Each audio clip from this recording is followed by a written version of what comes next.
Okay, मैं अभी आप ये बताओ, एम्स में 3 साल आपने काम कर लिया, तो हमें ये बताओ कि 2 things you like about AIIMS Kalyani और 2 चीज़ जो आप एम्स कल्याणी के बारे में उतना पसंद नहीं करते। देखो, अगर हम लाइक्स या डिसलाइक्स की बात करें तो मतलब ऐसा कोई कुछ विविडली नहीं है कि ये 2 चीज़ मेरे को बहुत पसंद है, 2 चीज़ एकदम ही पसंद नहीं है, वो ऐसा तो नहीं है। एक चीज़ जो मेरे को सबसे पसंद है तो वो तो यही रहेगा कि मेरे घर के पास है, मैं कभी भी मतलब शॉर्ट टर्म में घर जा सकती हूँ करके, वो मेरा पर्सनल एक रहा। एंड सेकेंड चीज़ जो मेरे को एम्स कल्याणी का अच्छा लगता है वो है कि मतलब it is a new institute. New institute है, मतलब आपके लिए ग्रोथ अपॉर्चुनिटीज़ बहुत ज़्यादा है, क्योंकि उतने लोग ज्वाइन नहीं किया है। तो मतलब because it is a new and growing institute, तो वो बनने में आप कंट्रीब्यूट कर सकते हो। और जब किसी चीज़ बनने में आप कंट्रीब्यूट कर रहे हो तो मतलब आप ग्राउंड लेवल से काम कर रहे हो, है ना। ग्राउंड लेवल से काम कर रहे हो मतलब आप बहुत चीज़ों में इन्वॉल्व होंगे, तो ऑब्वियसली आपको बहुत चीज़ों का एक्सपीरियंस मिलेगा। जैसे ओपीडी सेटअप करने में, कैसे सेटअप करना है, एक फुल्ली फ्लेज चलने वाला आईपीडी में या ओपीडी में जाके काम करने में कुछ अलग है। एंड मतलब व्हेन यू गो, जब कुछ भी नहीं है ना, और आप जाके सेट कर रहे हो, एक टेबल कहाँ से लाना है, चेयर कहाँ से लाना है, ये सारी चीज़ें काम कर रहे हो, तो मतलब देखो आप ऐसा है कि नर्सिंग ऑफिसर होके that might not be a job profile, है ना, जॉब रिस्पॉन्सिबिलिटी नहीं है, but you are gaining the experience, that is extra experience you are gaining, extra management skills you are gaining. तो वो एक अच्छी चीज़ है एम्स कल्याणी का।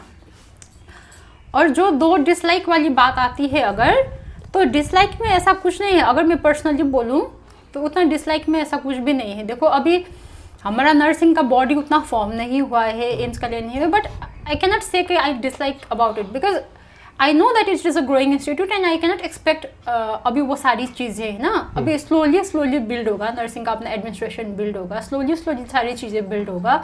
तो इट इज़ समथिंग, अगर आपको पसंद नहीं आ रहा है तो आपको देखना है कि वो क्यों पसंद नहीं आ रहा है और उसका रीज़न क्या है। मतलब अगर आप मतलब यहाँ पे इंस्टीट्यूट में अगर मेनली लोगों का यही कंप्लेंट रहता है कि नर्सिंग का अपना बॉडी नहीं है, ऐसे ऐसे करके ना, तो मतलब हमें वो जानना पड़ेगा कि क्योंकि अभी हमारे रिसेंटली ही हमारे सीनियर्स वगैरह आए हैं ना, तो एवरीथिंग टेक्स टाइम वाली चीज़। तो उतना मतलब डिसलाइक वाला ऐसा कुछ नहीं रहे मेरा। मैं पर्सनली एक ऐसी इंसान हूँ कि मेरे को पसंद नहीं है तो मतलब मैं वो घुट घुट के जीना है, बस यहीं पे रहना है, वैसे वाली नहीं हूँ मैं। मतलब बिकॉज इट इज़ अ मतलब वो ना कि the opportunities are open in front of you, every year opportunities आता है, एवरी ईयर एग्जाम होता है। आपको पसंद नहीं आता है तो कहीं और दे के चले जाओ, है ना। तो यही सारी चीज़ें हैं जी मैम। और अभी जो नया नर्सिंग एक्सपीरियंस है जो हमारे ये पॉडकास्ट देख रहे हैं, तो उनको भी रहता है ना कि एक एम्स में एक नॉर्मल दिन कैसा रहता है, तो आप थोड़ा आपका वर्किंग डेज कैसा जाता है वो बताओ। वर्किंग डेज का बात करेंगे तो मतलब जैसे अभी तो मैं 9 to 5 शिफ्ट में हूँ, तो 9 to 5 शिफ्ट में सैटरडे हाफ डे रहता है, संडे छुट्टी रहता है, एंड मतलब जीएच वगैरह में छुट्टी मिल जाती है। एंड जैसे नॉर्मल वर्किंग डे अभी मेरा ऐसा रहता है कि कभी कभार ऐसा होगा कि बहुत ही ज़्यादा काम होगा, है ना, दिन में एक भी बार बैठने को नहीं मिल रहा है। सुबह गए, थोड़ा ब्रीफिंग वगैरह हो गया, फिर राउंड्स में चले गए, फिर वापस आके राउंड्स का रिपोर्ट वगैरह बनाओ, फिर रिपोर्ट सबमिट करो, फिर कहाँ कहाँ कुछ इंसिडेंसेस हुआ है तो वो इंसिडेंसेस को फॉलो अप करो, फिर वो इंसिडेंसेस क्यों हुआ है वो करो। तो बेसिकली अभी मैं अगर मेरा एट प्रेजेंट का पोस्टिंग का बात करूँ तो मेरा पोस्टिंग मेनली मैं एग्जीक्यूशन एंड कोऑर्डिनेशन की तरफ देखती हूँ। एग्जीक्यूशन एंड कोऑर्डिनेशन ये दोनों बात वर्ड से मेरा पूरा मतलब अभी मैं क्या करती हूँ वो डिफाइन हो जाता है। तो मेनली वही रहता है कि देखो अभी मैं नर्सिंग एस्पिरेंट्स को क्या बोलूँ, मतलब मैं पर्सनली मेरा काम का वर्किंग डे बोलूँ या नॉर्मली नर्स का कैसा रहता है वो बोलूँ। हाँ, दोनों शेयर कर सकता हूँ मैं। तो मतलब अगर मैं नॉर्मली नर्स का एज अ नर्सिंग ऑफिसर कैसा रहता है वो बोलूँ तब तो फिर वो मतलब वो तो बहुत ही अच्छा रहता है, क्योंकि हमें शिफ्टिंग में ड्यूटी मिलती है ना, शिफ्टिंग में ड्यूटी मिलता है, 8 आवर्स का शिफ्ट होता है, एंड मतलब मंथ में 8 नाइट करना है, वो भी 4 डेज 4 नाइट ऐसे करके, एंड 8 ऑफ मिल जाता है। तो 8 of is a very big thing. तो उसमें आप 3 डे ऑफ कंबाइन करके ले सकते हो, है ना, 3 डे ऑफ के साथ अपना छुट्टियाँ ले सकते हो, तो आपको इनफ छुट्टी मिल जाती है घर जाने के लिए, बाकी चीज़ें परस्यू करने के लिए। एंड मतलब मॉर्निंग इवनिंग शिफ्ट भी रहता है, तो आपका इवनिंग शिफ्ट है तो मॉर्निंग में अपना पूरा काम कर लो, मॉर्निंग शिफ्ट है तो इवनिंग में पूरा काम कर लो, नाइट शिफ्ट है, अगर नाइट शिफ्ट हेक्टिक नहीं गया तो दिन में भी अपना पूरा काम कर सकते हैं, ऐसे करके। तो एक प्रोफाइल रहता है। और मतलब बेसिकली नर्सिंग ऑफिसर का वही काम रहता है कि हम जाके बेड साइड पेशेंट देखेंगे, है ना। अगर आप थोड़ा सीनियर हो तो फिर आपको इंचार्ज का रोल रिस्पॉन्सिबिलिटी मिल जाएगा, आप इंचार्ज का रिस्पॉन्सिबिलिटी निभाओगे, तो यही सारी चीज़ें रहता है। तो मेरा पर्सनली अगर मैं बताऊँ तो बिकॉज मैं अभी ऑफिस में पोस्टेड हूँ, तो मेरा 9 to 5 का स्केड्यूल रहता है। एंड मैंने जैसे आपको बोला कि 2 चीज़ें, कोऑर्डिनेट करना एंड एग्जीक्यूट करना चीज़ें, ये 2 वर्ड से मेरा पूरा जॉब प्रोफाइल डिस्क्राइब हो जाता है अभी का। तो वही जैसे अभी किसी दिन तो जैसे अगर आपको कुछ गोल्स दिया गया है, इंस्टीट्यूट का कुछ गोल्स है या हॉस्पिटल का कुछ गोल्स है ना, इतने टाइम पे मीट करना है, ये प्रोजेक्ट इतने टाइम पे ख़त्म करना है, मतलब कुछ काम दिया गया है इतने टाइम पे ख़त्म करना है, टाइमलाइन है, तब तो फिर हेक्टिक जाएगा, क्योंकि you have to finish that thing as soon as possible, है ना। क्योंकि आप वो काम रख के नहीं चल सकते। अभी सी मेरा पोस्टिंग वाले जगह में ऐसा है कि मैं ये काम कल करूँगी, परसों नहीं तो तरसों करूँगी, वैसा गवर्नमेंट हॉस्पिटल जैसा नहीं चलता है, because this is a pure hospital. And मतलब जो भी आज चीज़ें आता है तो you have to solve immediately. जैसे प्रॉब्लम्स आता है, मतलब कोई पेशेंट को कोई प्रॉब्लम हो रहा है, आईपीडी में कोई प्रॉब्लम हो रहा है, या स्टाफ को ही कोई प्रॉब्लम हो रहा है, तो मतलब वो चीज़ें इमीडिएटली सॉल्व करनी होती है। तो बेसिकली वही रहता है मेरा। अगर कभी कभी बिजी है तो बहुत ही ज़्यादा बिजी है, लंच करने का भी मतलब 2 बजे 3 बजे, मतलब 3 बजे के आसपास लंच हो रहा है, कभी कभी 6-8 बजे तक 9 बजे तक भी बैठे हैं ऑफिस में, है ना। तो वैसा ही रहता है। वर्क लाइफ बैलेंस कैसे करते हैं आप? वर्क लाइफ बैलेंस अभी जैसे मैं तो अकेली रहती हूँ, तो अभी मेरे लिए तो आसान है वर्क लाइफ बैलेंस मेंटेन करना, because like I am unmarried and I live alone over here. तो मतलब सुबह भी मेरे को इनफ टाइम मिल जाती है, 8 बजे से पहले इनफ टाइम मिल जाता है। और शाम को भी जैसे मैं 5 बजे अगर मतलब 5 बजे अगर नहीं आई या 5:30 को भी मैं घर आ गई, तो मेरे पास इनफ टाइम रहता है कि फिर मैं शाम को बैडमिंटन खेलने चली जाती हूँ, या कभी वॉक में निकल जाती हूँ, या कभी योगा कर लेती हूँ, ऐसे करके। और फिर जैसे छुट्टियाँ रहती है तो छुट्टियाँ में घूमने चली जाती हूँ। अब अभी गवर्नमेंट जॉब है तो छुट्टियाँ भी मिल जाती है ना। मतलब I am not in a place कि वेयर आई एम इरिप्लेसेबल, वही मैं बोल रही थी पहले। तो छुट्टियाँ मिल जाती है तो वर्क लाइफ बैलेंस तो अच्छा ही रहता है।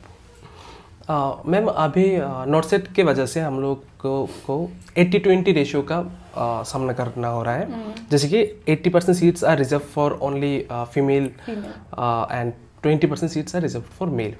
आपको क्या लगता है, दिस इज फेयर? अब देखो इसमें बहुत सारे फैक्टर्स है, ठीक है। पर्सनली जब 80-20 किया गया तो I myself was not supporting it being a female, क्योंकि मेरे मन में सबसे पहले ये हुआ कि नर्सिंग मतलब बहुत पहले से ऐसा माना जाता है कि nursing is a caring profession, and caring कौन करता है? फीमेल्स करता है ना। दिस इज द मतलब स्टेरियोटाइप। तो केयरिंग फीमेल करता है करके जब 80-20 हुआ करके ये जब चला था, तब मैं जोधपुर में ही थी, जोधपुर में। तो मतलब मेरा फर्स्ट रिएक्शन ये था कि क्यों करके, है ना, what was the reason behind it. अभी 80% फीमेल मतलब नर्सिंग में ही क्यों 80% रिजर्व किया गया है फीमेल के लिए? बाकी अगर आपको वुमन को ही अपलिफ्ट करना है तो बाकी प्रोफेशन में भी 80% रिजर्व करो, कर सकते हैं, हाँ। है ना।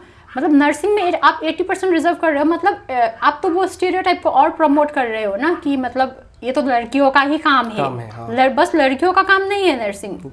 जैसे खाना पकाना सिर्फ लड़कियों का काम नहीं है। वही अगर मैं एज अ वुमन उसको देखूं तो एक फैक्टर वो है कि मैं अपोज करती हूँ इसको 80-20 में, है ना, कि बस लड़कियों का काम नहीं है केयरिंग प्रोफेशन।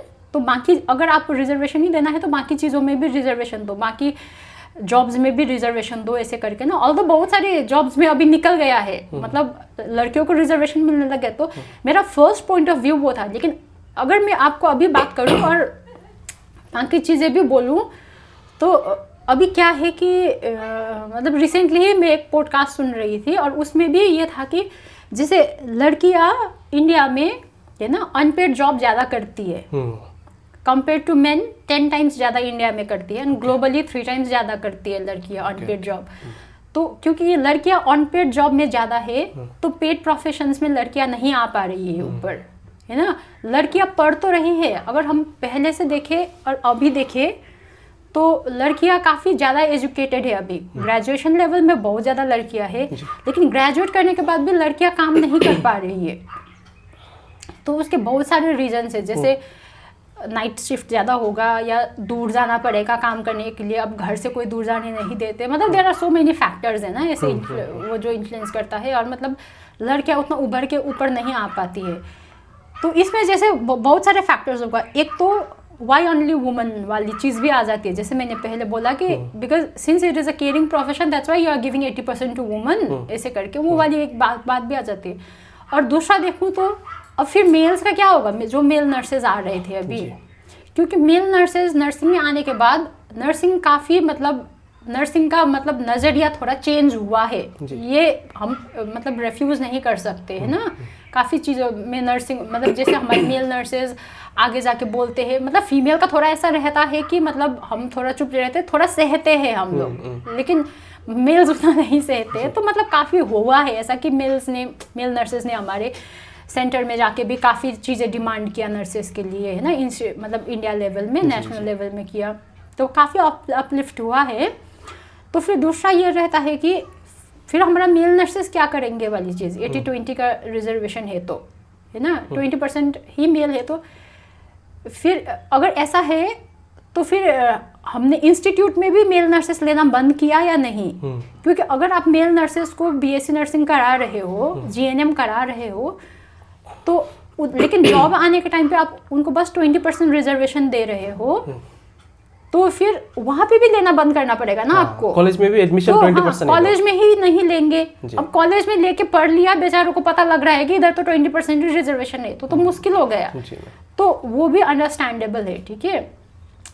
अब 80% मैं बस एज अ वुमन शेल्फिश होके देखूँ तो मैं तो खुश होंगी कि हाँ 80% तो लड़कियों को मिला है, अच्छा है। क्योंकि इंडिया लेवल में देखूँ तो लड़कियां वैसे भी कम ही लड़कियां एम्प्लॉयड है ना, तो 80% नर्सिंग में रिजर्वेशन डायरेक्ट मिल रहा है, तो ये तो अच्छा बात है वुमन के लिए। लेकिन अगर हम वही इक्वालिटी की बात करते हैं ना, सारी चीज़ें इक्वल होने की बातें करते हैं, तब तो फिर ये चीज़ें नहीं है। फिर तो बस नर्सिंग केयरिंग प्रोफेशन है करके आप नर्सिंग को 80% फीमेल को ही दे रहे हो, ये लड़कियों का काम है बोल के, तो वो तो अच्छा नहीं है लगता। रिजर्वेशन कितने % तक आपके हिसाब से सही है कि हाँ 50-50 कर सकते हैं? हाँ है ना। अगर देखिए अभी क्या हो रहा था कि मतलब ये बीच में कंपटीशन बहुत ही ज़्यादा बढ़ गया था, नॉर्थ सेट का तो कंपटीशन बहुत ही हाई लेवल चला गया है, ऑल ये इंस्टीट्यूट ऑफ नेशनल इम्पोर्टेंस में ज़्यादा ही कंपटीशन बढ़ गया है, तो लड़के काफ़ी ज़्यादा सेलेक्ट हो रहे थे, है ना। लड़कियां भी सिलेक्ट हो रही है, लेकिन लड़के काफ़ी ज़्यादा हद तक सिलेक्ट हो रहे हैं, और लड़के अच्छा रैंक भी ला रहे हैं। तो मतलब अगर गवर्नमेंट ने उसको वो करने की कोशिश की है, तो मतलब आई थिंक 50-50 रिजर्वेशन, तो 50-50 मतलब तो वो हाफ ही हो गया कि 50% तो लड़कियां ही आना है, वो वाली चीज़ हो गया ना, और 50% ही लड़के आएंगे करके। वैसे भी कंट्रोल किया जाता था, लेकिन अब 80-20 करके गवर्नमेंट ने कुछ डिसीजन लिया है, तो maybe like they have some other factors like which they have considered, है ना, फिर ऐसे करके लिया होगा। लेकिन आई थिंक इसका तो चल रहा है अभी मतलब मैटर्स चल रहा है, क्योंकि अगर जेंडर बेसिस में देखें तो ये तो बहुत ही बड़ा डिस्क्रिमिनेशन है कि कोई प्रोफेशन में आपने 80% पूरा फीमेल को दे दिया है ना, 20% ही मेल को रखा, तो ये तो जेंडर बेसिस में तो काफ़ी बड़ा ही वो है। तो लेकिन इसका तो शायद कर रहे हैं, हमारे चल रहा है। और एक बात रिगार्डिंग प्रोफेशन, काफ़ी सारे प्राइवेट हॉस्पिटल्स में नर्सिंग पर्सनल्स का एक्सप्लॉइट ही किया जाता है एक तरह से।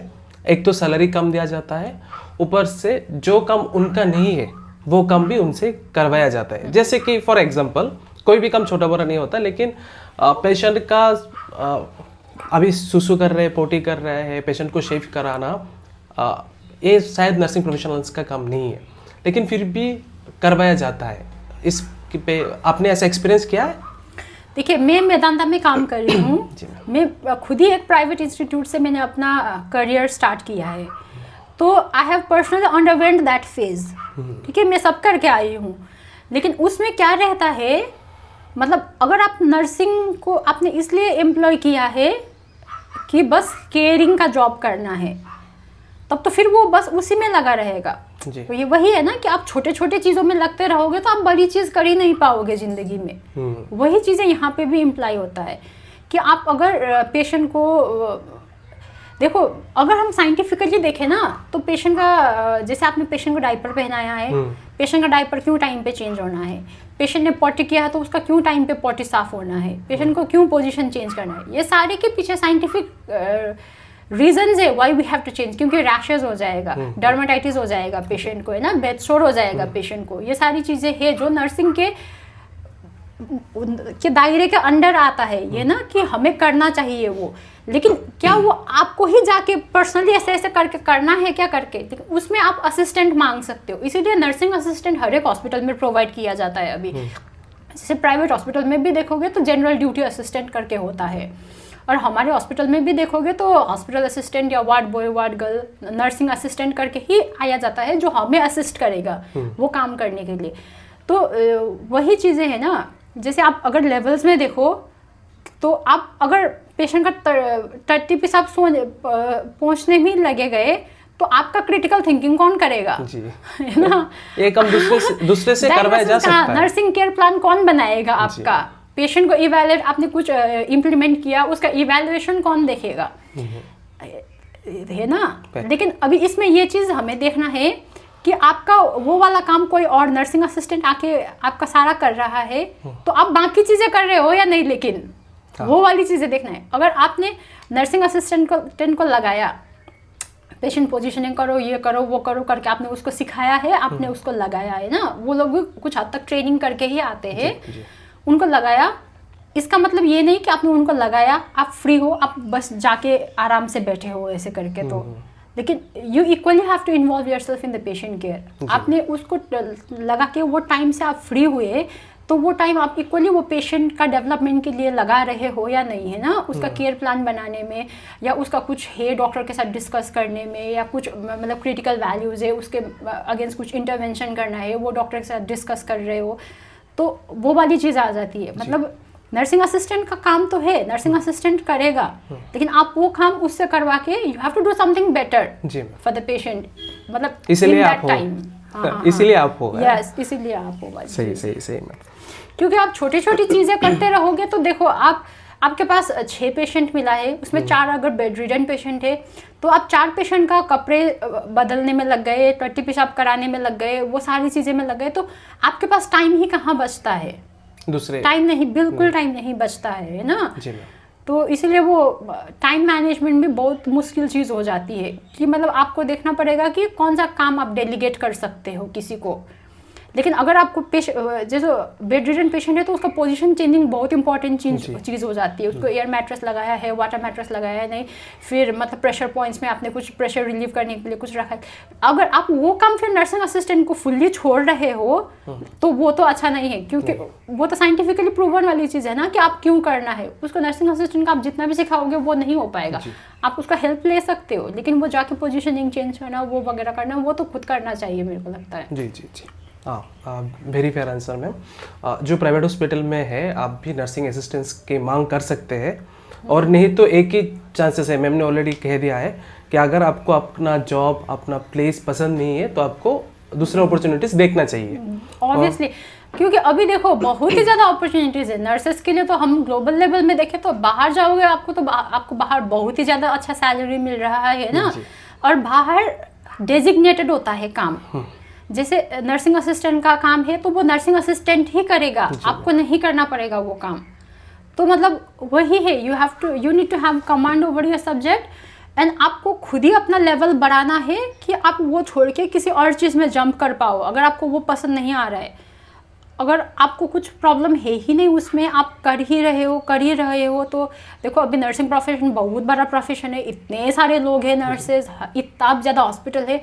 अब कोई एक एसोसिएशन अपना मांग करके तो सब लोगों को तो उससे नहीं निकाल सकता ना, मतलब इंडिविजुअल लेवल में वो एफर्ट लगाना पड़ता है सब लोगों को। नर्सेस को अपना राइट्स को भी पता होना चाहिए। आपको पता होना चाहिए कि आपका राइट्स क्या है, आपको ये भी पता होना चाहिए आपका कौन सा काम है, कौन सा काम आपका नहीं है, तब जाके आप वो चेंजेस ला सकते हो।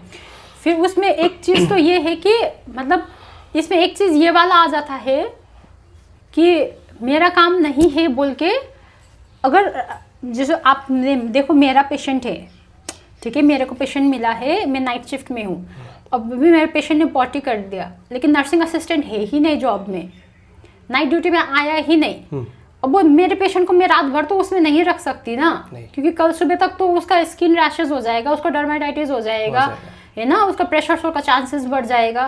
तो at that time you can not से कि मेरा काम नहीं है, मैं नहीं करूंगा। एट दैट टाइम वो फिर nursing is a noble profession वाली बात आती है ना, किसी को हेल्प करना, वो वाली चीज आ जाती है। तो मे बी आपको करना पड़ेगा, but that will depend on situation to situation. जब आपके पास कोई कराने के लिए है, डेलीगेट करने के लिए है, तो you give that job to them, you do something better वाली चीज। रिस्पॉन्सिबिलिटी और अकाउंटेबिलिटी ये लेना है और उसके बाद काम करना है और काम डेलीगेट भी करना है। वही तो शायद हम लोग critical thing, delegation is a very important thing. सारी चीजें हम खुद नहीं कर सकते, at one point we have to delegate our task. Team based approach. Team based approach.